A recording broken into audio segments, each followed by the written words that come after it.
Tiwanaku, a city that is either 20,000 years old or 2,000 years old. And it's somewhere I have always wanted to go. It is, I would say, the exemplar of the tension between so-called alternative archaeology and so-called traditional archaeology. And mostly that's because there's a lot of blame to go around. There's a lot of blame to go around, mostly on the traditional side. Some of the most common criticisms that you hear leveled at, I suppose, mainstream archaeology, they're basically, with a few strange exceptions, haven't dug deeper than 2 feet anywhere, including in this giant Akapana pyramid. That's one of them. Very little in general has been excavated, but that's actually what happens when you just stick to 2 feet. So the confident claim that the city starts about 0 AD is garbage on the face of it. The other very significant criticism is everything, and I mean everything, has been taken away or rearranged. That's the so-called Sun Temple, or Sun Observatory. I'll have more to say about that when we get there. But you can see it from here, the Kalasasaya. All that infill in between it was put in the 60s. And in order to do that, the uprights which were there were leveled out, were evened out. So this is not even remotely what it looks like. Here on the Akapana pyramid, sorry, I'm up very high.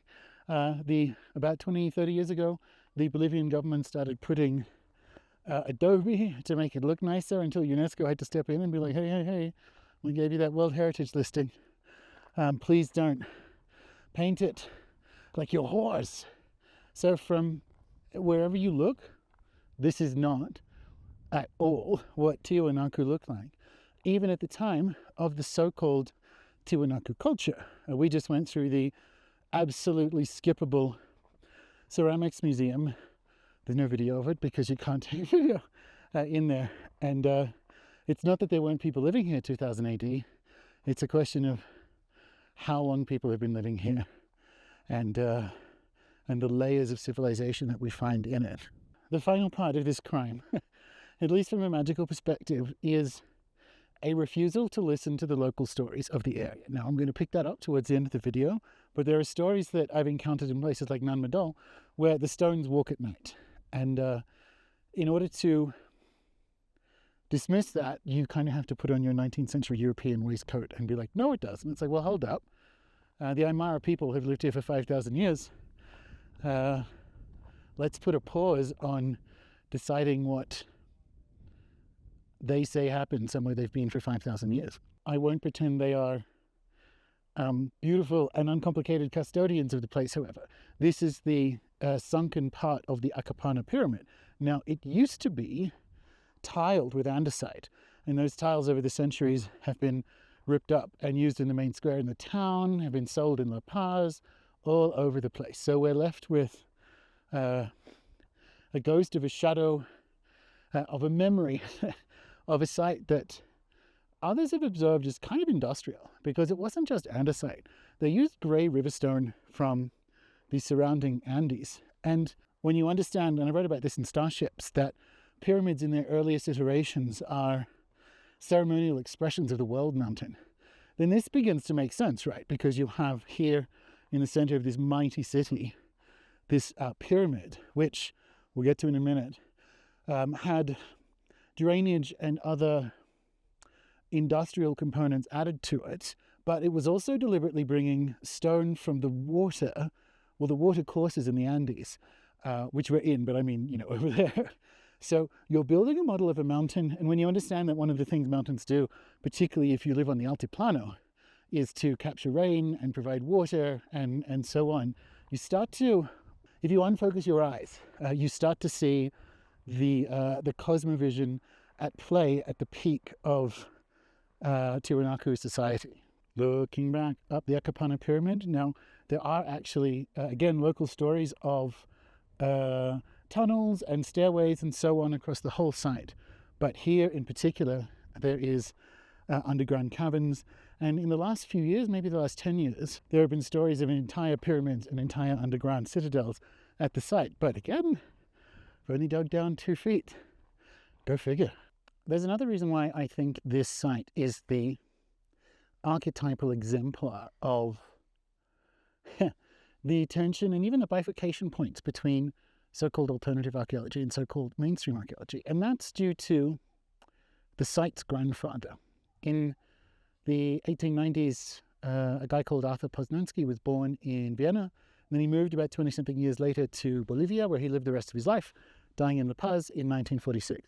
And he spent 40 years of his life excavating this place and pressuring multiple governments to protect it, because even in his lifetime, so even in the 30s, people would be showing up from La Paz with carts to take the stone away and put in fancy houses, and or even just, not fancy houses. And 40 years is a long time. And he was, such as these things were in the early to mid 20th century, a mainstream archaeologist. We didn't really have them, we had antiquarians and adventure types. And he is responsible for the first archaeoastronomy here at the Kalasasaya, where he noticed that the points of this sun temple, I hate calling it an observatory, I'll explain later, were aligned to the rising of the sun on the summer and winter solstice. This is typical for these kind of situations, except 17,000 years ago. About a decade ago, some additional, more nuanced research was done where it became apparent that it wasn't just the rising, it was also the setting and further triangulation, which Posnansky said would happen. He said, my work will be superseded, and it was. But it tightens the time frame down to about 10,000 years ago, give or take, which, and I've got a couple of videos, because I'm not going to do the full ancient archaeological stuff below, but in the resources section below this video, I've got a few recommended follow-ups if you are so interested. I'm here for magical reasons, obviously. I'm everywhere for magical reasons.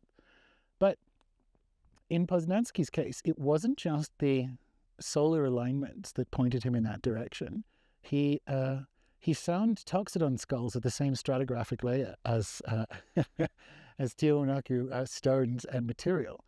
That animal, of course, went extinct in the Ice Age. So there are 2 ways to pass that, and I'm happy with either of them. The first is, stratigraphy is imprecise, to which I would say it is. So let's not rely on it for a 1800-year date, shall we? You kind of can't have it both ways. Or the other side of it is, no, it's a pretty good system, which is also kind of true. And if you find Ice Age material at the same level as stones and structures for Tiwanaku, you have to draw that conclusion, I think. These are chakanas which you find everywhere at the site and right across the Andes. You even find them in the Acapana pyramid. Now, I think, 2 things. The first is that the Tiwanaku culture of about 0 AD certainly would have had the chakana as a sacred symbol. But I actually think, and this is coming from a shamanic healing lineage, I actually think it's much, much older. You find evidence for it at Chavin de Huantar, and there are some overlaps elsewhere in this site with Chavin de Huantar, which is 3000 BC in Peru. It is a place that I wanted to get to on this little adventure, but couldn't make it work in the timings around World War III. But come on now, a 20,000-year-old, possibly, allegedly, city with chakana, close enough. This is one of the stones that the alternative researchers consider to be, I guess, industrial. It has all these tiny little holes along the top, and it does kind of look like it might have had an industrial purpose, but I don't know. So the thing about Posnansky, which is kind of mean, kind of unfair, is like so many South American, to be honest, we're going back to explorers here, so not all of them were moral people, but we will do things like assume and indeed verify the accuracy of the maps of Spanish explorers or conquistadors of the coastline coming up South America until they hit Rapa Nui and say, oh, by the way, we saw some giants there and we saw the natives running in between their legs. And at that point, we're like, nope, that didn't happen. But the rest of the time, his amazing Spanish eyes were were on the job. And similarly with Arthur Posnansky, he explored, and I believe, correct this if I'm wrong, actually named the different eras of historical Tiwanaku culture, did work on the Inca. The Inca, like everyone else, including the so-called Tiwanaku culture, absorbed this site in the 15th century. And they did that because it's profoundly sacred, because it's profoundly old. It is ground zero of some of that cosmovision that I'm talking about with the apus and the water and the chakanas. We have that at 3000 BC, but that's just the first time we see it. I think that is the original Tiwanaku cosmovision. Coming up now on the sunken temple, none of this, literally none of it, is as it was at all in any way, shape or form. Let's look closer. A lot of these are very weathered because actually some of these heads were removed from the site and went as far as the pas before being jigsawed back into place. Now, people will look along at them and say, there's more than different races than like the Aymara or the Inca here. Some of these look a bit alien and so on. And you know what? I love that. Towards the end of the video, we're going to talk about how the site lives on in magic and memory. And it is incomplete and churlish to say that UFO narratives are not welcome. They are, how to say this right?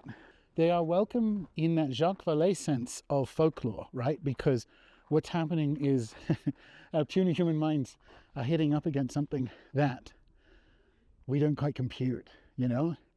And therefore aliens is a placeholder, to be sure, but it's a living placeholder. Like, you stick that in there and you actually do a bit of ufology yourself, and you're living in a very different world. Richard Dolan told me that when we were in the Australian desert some 5-6 years ago, that you start off in ufology and all of a sudden you're married to a remote viewer, which he is, a beautiful, much better half, Tracy, but philosophy and earth changes and all this stuff. So you do UFOs right, and they are welcome. They're not welcome on the level of, let's say, 20th century ancient aliens, where we would declare brown people can't do this, therefore aliens. That we're a little bit past that. It is just worth hanging a little ribbon on it before we keep going. The first time my mother went to Cusco, she went on an official archaeology tour where they explained that these 80-ton pillowed out megaliths were made by the Inca 400 years ago, 300 years ago. And she remembered remarking to herself, there are buildings in London older than that. And I mean, obviously that's bullshit, of course. Not that the Inca didn't build stuff. But the challenge with measuring the antiquity is to know what you're looking at. And I'm going to show you a stone now. So this is powerfully eroded. Now, if you look down in the bottom left, you see like a hand or a foot, right? Now that's part of a design that is now completely gone. And why that's relevant is, even in a harsh climate like this, if that's 1500 years old, more of it would have survived. Let me show you another one that's still very weathered, but I don't know.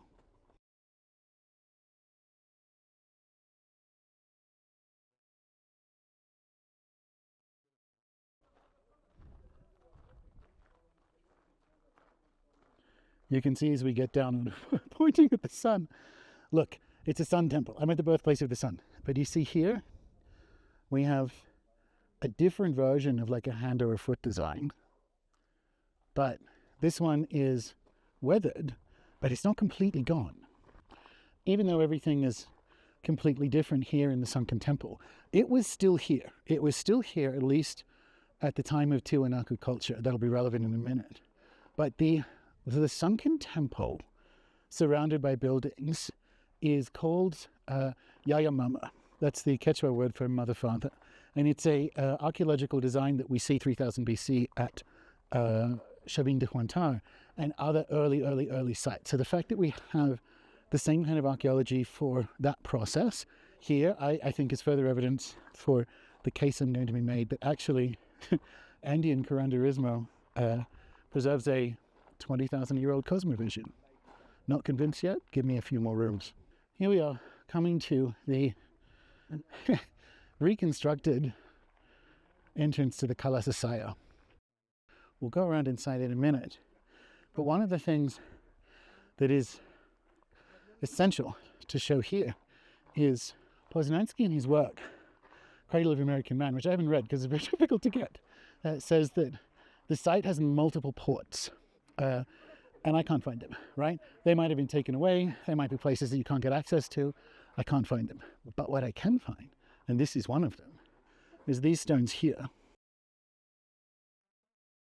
Now, I'm just going to come around to this side. It's more obvious, that's why I'm standing here on the farther one. But do you see how it's curved? And do you see how this one is curved? That's water erosion. That's waves lapping against that part of the stone. Now, that would mean these are the steps to get down to, presumably, to Torah Reed boat. And these, you want to talk about old. Actually, if you've been to monasteries in Europe, you'll see that to be the case as well. But these are large andesite stones that have some powerful erosion, and they are flanked by even larger stones with water damage. This is an even better example of, probably, anyway, water damage, and the gate is just up there. So, those are steps that have gone down to the former lakefront.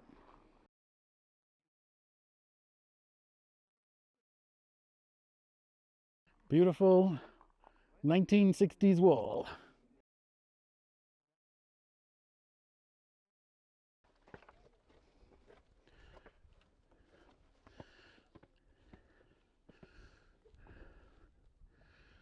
The Kalasasaya. Fun to say, completely wrong. The Gateway of the Sun, which was believed to be at the nearby site of Pumapunku, which we're going to next, has been moved to another beautiful, beautiful object. And in the top there, you see a creator god that is or isn't Viracocha. It's the two-staff god. But this is a good place. It's actually very helpful for me that they have put this in the Kalasasaya, because this is a being moving between dimensions or reinstating time, because it's believed the little figures on either side of him are time-related. And that, even if it's older than the incarnation of Viracocha, I think is one of the Shavinda Huanta and earlier survivals of a cosmovision. One of the things that I find immensely appealing about the Andean cosmovision, to the point of studying and initiating in a modern variant of it, is in the same way the Maya forgot more about cycles than we'll ever know, the Andeans, right, forgot more about epochal changes than we'll ever know. And look around. In the immortal words of Captain Barbosa, you best start believing in ghost stories, Miss Turner, you're in one. So if I point, you can kind of see, even though they've been rearranged, the corners. And this is what Posnansky initially used to determine the age, or the astrological age of the site, or to be even more technical, the time that this site is encoded to. Because, and you can't rule this out with Egypt as well, although I do think it's silly. It's bad magic, but you can't actually rule it out. Is they may have been in 1000 AD commemorating a time, 10,000 AD. Now, why would you do that? Well, so this gets back to, I think, a problem with not just mainstream archaeology, but alternative archaeology that I wrote about in Star.Ships. And that is submission to materialism. Even the ones who get like all UFO-ish and so on. Now, to call this an observatory is like calling a guitar an observatory. This is a place of resonance. You build something to precision map to Taitayinti, to the sun, because it is, as Dr. Nadler would say, man's share of these events. This is a guitar. It is to be in resonance with the sun. You don't need precision cornerstones to plant on the altiplano. I play a farmer on the internet. Let me tell you, you plant when it gets lighter and a bit warmer, and you harvest when it gets darker and a bit cooler. You don't need to get it to like the NASA fucking minute. This is something else. This is sacred work. But we don't, well, we do, but even alternative archaeologists don't operate in a living cosmos. They don't believe that they are in relation to the sun, to Taitayinti. When you know that you are, this dumpster fire of a 1960s reconstruction that was once a beautiful cosmic guitar makes complete sense. You're a ponce. Coming up on the possible poet from the other side. You should be able to see the sunken temple through there. I found part of the reconstruction that I actually like. These little seats would be very lovely around my fire pit in Tasmania. Pumapunku, the other site. Well, I'm going to say at the same site, it's quite a distance. If it's a quiet day like ours, you can actually drive. So, one of the questions that comes up in actual travel vlogs, not like magic videos, is Tiwanaku even worth it? And it's a good question, right? Because nothing is in its place. And the story they feed you is retardo nonce. So, like, honestly, it's a good question. I submit that Pumapunku is the real reason to come. If you like anomalies and general ancient strangeness, this is the one to make sure you see. Let me do the typical ancient architects lost civilization thing, and it's not like it's wrong. Precision cut stone with the stone tools that we saw in the Terrible Museum.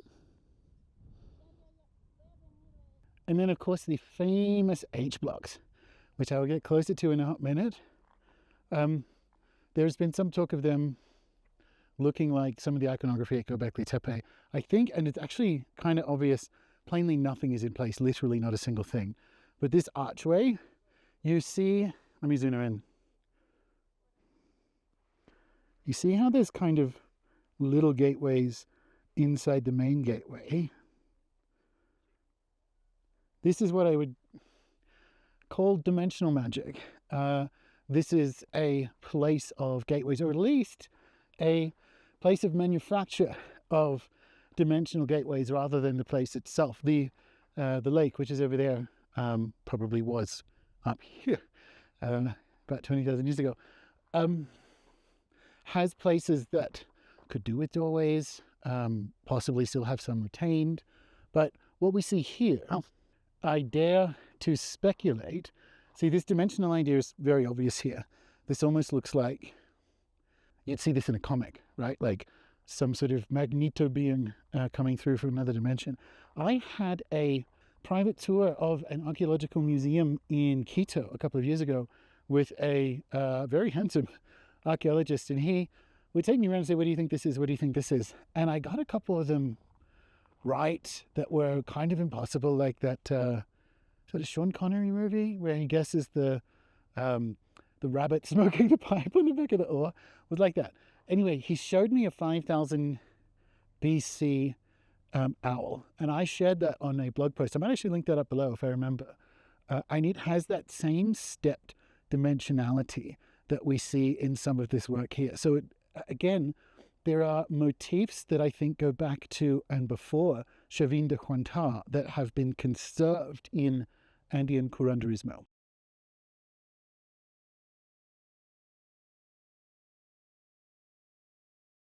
So here we have, come on now. Now, funnily enough, there's another dimensional doorway in there. You can almost see it here, but this isn't precise. This is actually pointing down, which means the suggestion that they were due to, or parts of an interlocking system, I'm not so sure about. I think you could put relic objects and so on here. It feels more like that, but I mean, fuck, I don't know, do I? Obviously. Now, someone who does know, or at least knows some things, is Dr. Davidovitz, who I describe his research at Giza in detail in Star.Ships. And he's done some work here as well with the andesite, with these stones, particularly at Pumapunku. And just like we find at Giza, there's organic matter inside it, which indicates that it's a geopolymer process. That kind of only makes sense. You're talking about 55 kilometers over those mountains to get them here, to precision cut them with stone tools for underpants no reasons. Like, come on now. Here we are in the town of Tiwanaku, and I'm coming up on the church, and you might recognize some of the material. Speaking of Star.Ships, when I first wrote it, some people asked, and I get because it's super interesting, why the Americas wasn't included in it. And there's a couple of important reasons for that.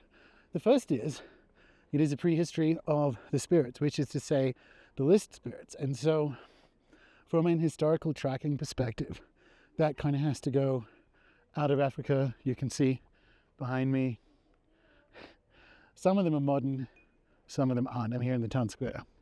So that has to go out of Africa, down into Southeast Asia and then back up, because that's the genetic movement. And it's in Southeast Asia that the story bifurcates, and it's from there that people end up in the Americas. Now, I write in the book, and people seem to have skipped this, that is genetic proof of people moving. It is not first people, right? So that was the main reason. The main reason was the story of the Americas, historically, doesn't enter into the story of where we get so-called Western magic from. Now, the other reason is actually Tiwanaku. So, revisiting this idea of, should you come and visit? What does it mean? The meaning thing is really, really powerful, because I do happen to think, I'm not in love or attached to it in any way, that the evidence for the more than 10,000 years is strong. I think it is.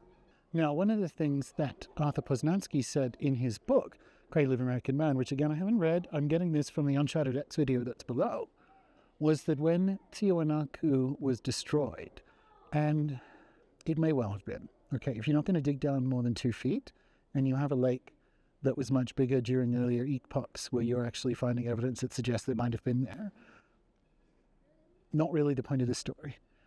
But he said that the survivors of Tiwanaku picked up their walking sticks and basically went and culturally enriched all the way up into Turtle Island. So across South America, into Central America and Mexico, and up into Turtle Island, which is why you find motifs that we can see at Tiwanaku in other parts of the world. Now, I don't love that analysis. I've never loved that analysis, because it just doesn't happen. You don't get like some magical stranger. It's not a fucking Stephen King novel.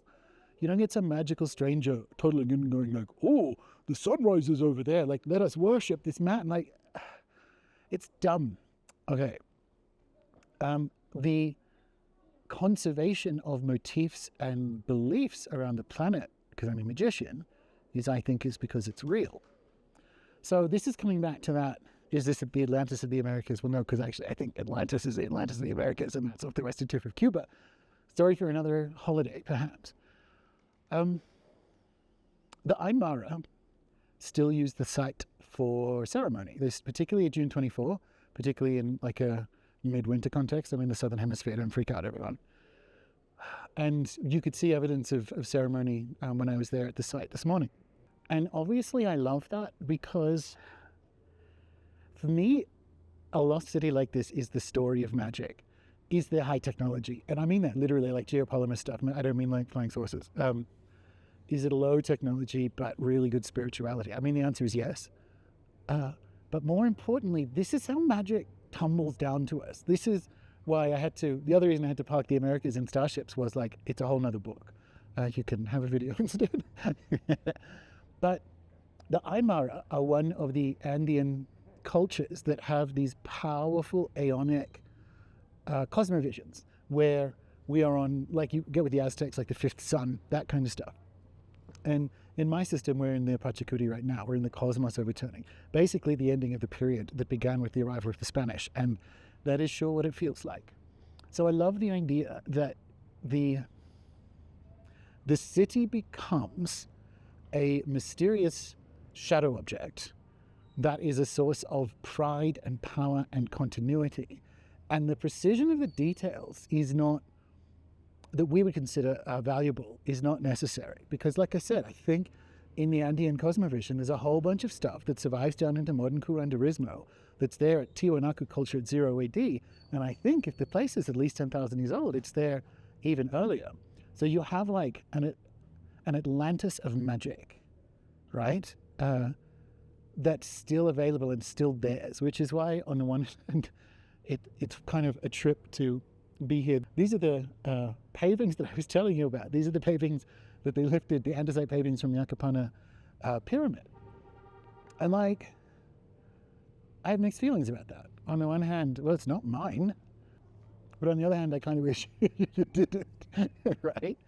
But that story of it still being in use. So in many respects, it wasn't destroyed. It was looted by everyone. And from an animist perspective, that means that the pieces of the city that might be... The bus has arrived. Latin America. There was a guy testing his weed whacker that I've had to edit out, just in the town square. I love it. That means that this ancient city, this, like, I'm going to say Atlantis of American magic. There are pieces of it in La Paz. There are pieces of it here in Tiwanaku. And it tumbles down in that half-light that means, coming back to the UFOs, I promised I would. Guess that's my boss. That I don't begrudge the analysis as long as it is invitational. As long as we do good boundary work over it being a story. And a story that Tiwanaku invites us to contemplate. Because we're never going to get it right. Nothing is in the right place. It's the story of the failure of history. It's the story of the failure of archaeology. It's the story of the failure of concern for ancestors. But it's also the story of remarkable recovery and stones that walk at night. And all these unusual things that make the world compelling and make it worth living in. And if you like this and you're interested in Andean cosmovisions and aeonics and overturnings of the cosmos, in a few months we will be starting a 6-month course on what I'm calling the blended cycle model, which is my, I'm going to say proprietary to sound fancy, predictive model that combines a bunch of different astrologies and other forecasting systems from around the world and folds that into a metaphysics of why I think they all differently work. So become a premium member, $12 a month, sign up below, and if not, please share this with your Atlantis nerd friends, share this with your magicians, share this with people you think may like it.